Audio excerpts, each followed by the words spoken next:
This episode is a very serious one, and it must be taken, any attack to a nuclear reactor, of course, a nuclear power plant is very serious.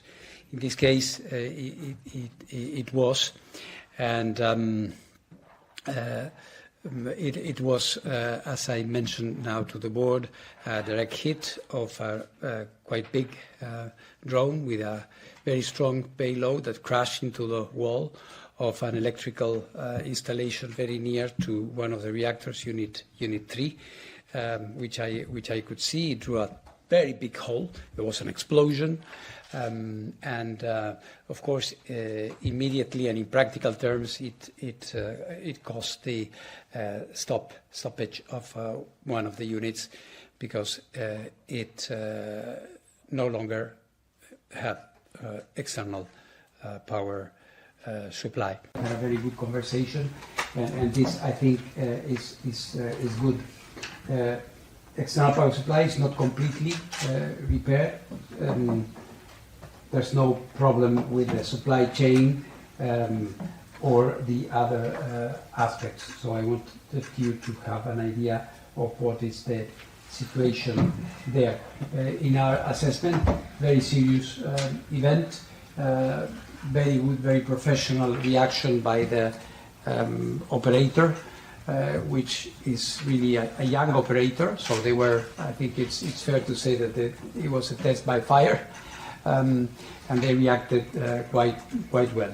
Well, obviously, there have been a number of attempts to re-establish our verification activities in Iran.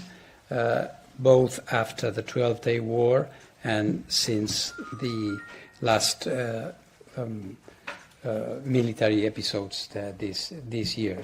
The issue here is multiple because Iran has a number of obligations in terms of informing us and giving us access for our inspection work. It is clear that under war circumstances this is not possible, but there has been quite a long ceasefire. We were able to perform some activities in facilities that they chose, like the Bushehr nuclear power plant and other facilities in Iran. So obviously there is an element of discretion and in terms of what they allow us to see and not.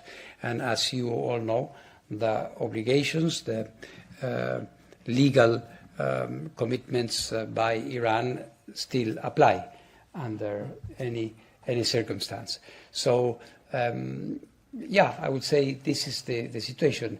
And if you are asking about obstacles, I would say that there is this current situation, the conflict, the ongoing war. There is a ceasefire, but the war is still on, technically speaking, with Israel and with the United States. We have been taking part directly and at times indirectly in conversations amongst them, but I would say that these stand out on the part of Iran. Of course, for us, the possibility of engage is always there and should always be there. What's your sense of where we are right now, both in terms of how close we are to a ceasefire extension and whether this idea of a sort of a 60-day time frame to reach some kind of nuclear agreement is realistic? Maybe just start with that, and I have one follow-up on that. Yes, well, of course, as you know, we are not a party to this current process, but we are in contact separately with both. Our sense is that they seem to be pretty close to agreeing on what I would describe more with regards to the nuclear, because the other things are not within my purview, to a sort of a framework, organizational, I would say, structure to give themselves time to look into the different problems. So I would say it is a distinct possibility that we will have at least that, and then we will see. And since there's some talk of there's some discussion of a possible resolution at this board, like how would that impact the bigger picture of these diplomacy between the two sides, do you think? I'd rather abstain to commenting on that one. It's a member state issue and if they want to have a resolution or not. I would be interested to hear your assessment about the highly enriched uranium that is believed to be located inside Iran at various sites on the ground. Whatever happens and whatever kind of a deal is going to be struck, maybe at some point in the future, from your assessment, what is technically and realistically the most realistic option?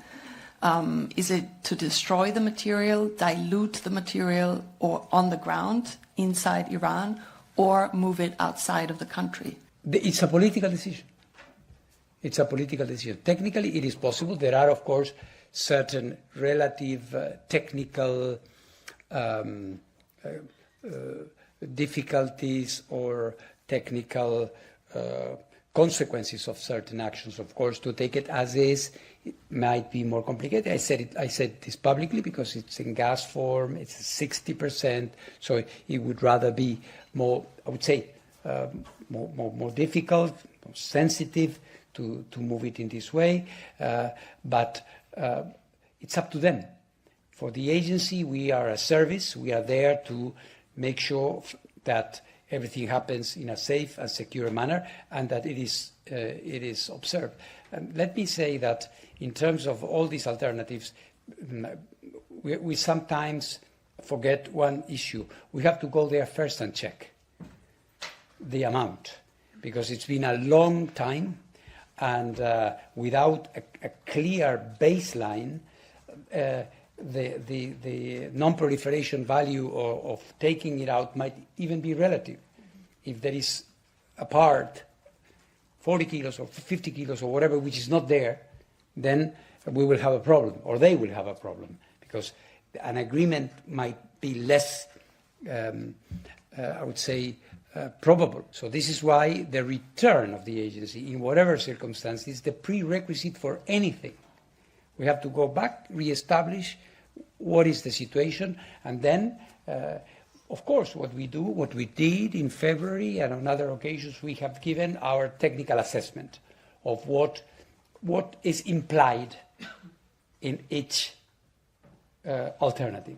The agency has verified before downblending campaigns in Iran, as you all know. You convened a trilateral meeting with the representatives from China, Russia, and Iran today. What can you tell us about that meeting? I mean, are there kinds of technically credible verification ideas that are being broached that you can share? I did not convene it. They asked to see me. Basically, I think it was a meeting for them to reiterate their basic approach to this matter, and in particular, what they consider the necessity for me, I'm trying to interpret what they say, to recognize that it's very difficult for Iran to comply with its obligations in the current circumstances. So, I reiterated my points, and it was basically this.